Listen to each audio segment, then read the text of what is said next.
بسم اللہ الرحمن الرحیم۔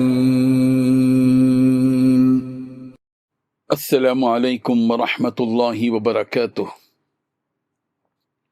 ان الحمد للہ نحمده ونستعینه ونستغفره ونستهدیه والصلاة والسلام على سید المرسلین محمد وآلہ وصحبہ اجمعین، اما بعد۔ حاضرین و ناظرین، یہ درس قرآن نمبر 428 ہے اور آج سورۃ النساء کی 2 آیتوں کی تلاوت و تشریح کی جائے گی، آیت نمبر 105 اور 106۔ اعوذ باللہ من الشیطان الرجیم، بسم اللہ الرحمن الرحیم۔ إنا أنزلنا إليك الكتاب بالحق لتحكم بين الناس بما أراك الله ولا تكن للخائنين خصيما واستغفر اللہ ان اللہ کان غفورا رحیما۔ صدق اللہ العظیم۔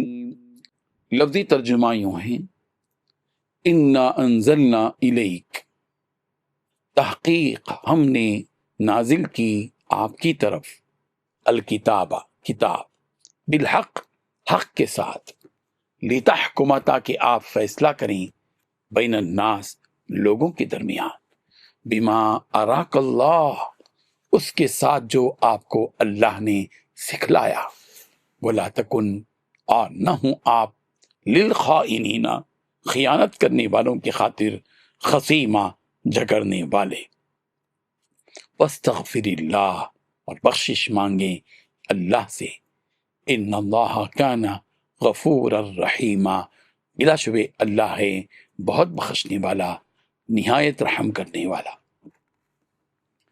ترجمہ یوں ہے، اے پیغمبر، ہم نے تم پر سچی کتاب نازل کی ہے تاکہ اللہ کی ہدایات کے مطابق لوگوں کے مقدمات فیصل کرو اور دغابازوں کی حمایت میں کبھی بحث نہ کرنا، اور اللہ سے بخشش مانگتے رہو، بے شک اللہ بخشنے والا ہے، بڑا مہربان ہے۔ ان 2 آیتوں میں 4 باتیں بتلائی گئی ہیں۔ پہلی بات، بے شک ہم نے حق پر مشتمل کتاب آپ پر اس لیے اتاری ہے تاکہ آپ لوگوں کے درمیان اس طریقے کے مطابق فیصلہ کرو جو اللہ نے آپ کو سمجھا دیا ہے۔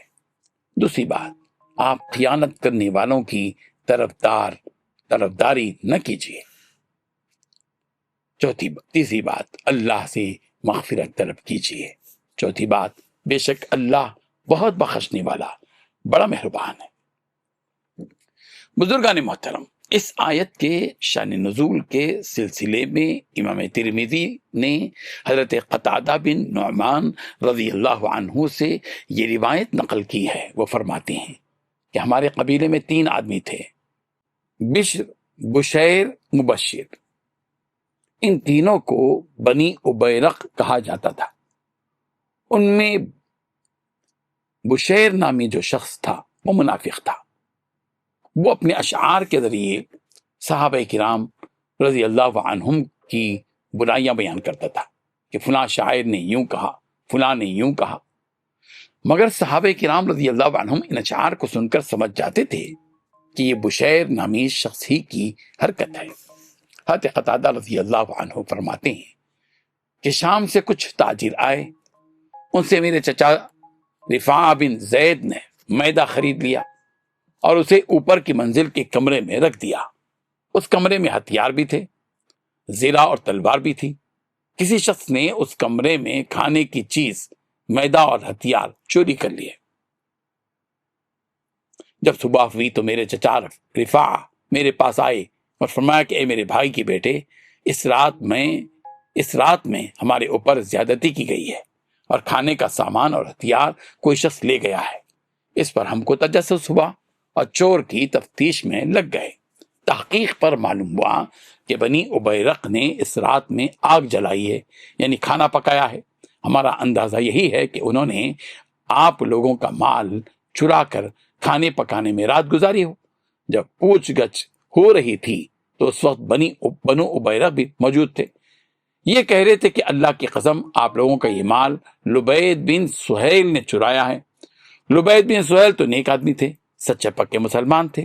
انہوں نے جب یہ الزام کی بات سنی تو تلوار نکال کر کہنے لگے کہ کیا میں چوری کروں گا؟ اللہ کی قسم، یا تو یہ چوری پوری طرح ظاہر ہو جائے ورنہ میں اس تلوار سے تمہاری خبر لے لوں گا۔ بہرحال یہ مقدمہ رسول رحمت صلی اللہ علیہ وسلم کی خدمت میں پیش ہوا۔ آپ صلی اللہ علیہ وسلم نے فرمایا کہ میں اس بارے میں مشورہ کروں گا۔ دوسری طرف بنو ابیرق کے لوگ رسول اللہ صلی اللہ علیہ وسلم کی خدمت میں آئے اور کہا کہ بغیر کسی گواہ اور ثبوت کے ہمارے اوپر چوری کی تہمت لگائی گئی ہے۔ رسول رحمت صلی اللہ علیہ وسلم نے حضرت قتادہ رضی اللہ عنہ سے فرمایا کہ جس خاندان کے بارے میں یہ کہا گیا کہ وہ مسلمان ہے اور نیک ہے، تم بغیر کسی دلیل کے چوری کی تہمت کیوں لگا رہے ہو؟ ادھر حضرت قتادہ اور حضرت رفاعہ اللہ تعالیٰ کی طرف متوجہ ہوئے اور اس معاملے میں اللہ سے مدد مانگی۔ تھوڑی دیر ہی گزری تھی کہ یہ آیت نازل ہوئی، بے شک ہم نے آپ کے پاس یہ کتاب بھیجی ہے جس سے واقع کے موافق فیصلہ کریں، جو کہ اللہ تعالیٰ نے وحی کے ذریعے آپ کو اصل حال بتلا دیا ہے۔ وہ وحی یہ ہے کہ واقع میں بشیر چور ہے اور قبیلہ بنو ابیرق جو اس کے حامی ہیں جھوٹے ہیں۔ جب اصل حال معلوم ہو گیا تو اے پیغمبر آپ ان خیانت کرنے والوں کی طرفداری مت کیجیے۔ اللہ تبارک و تعالیٰ ان واقعات سے سبق حاصل کرنے کی توفیق عطا فرمائے، آمین۔ وآخر دعوانا ان الحمد للہ رب العالمین۔ ڈیلی درس قرآن کو سبسکرائب کیجئے، اپنے تاثرات اور مشورے ارسال کیجئے اور متعلقین کے گروپ بنا کر انہیں روزانہ درس قرآن بھیجیں اور اجر ثواب پائیں۔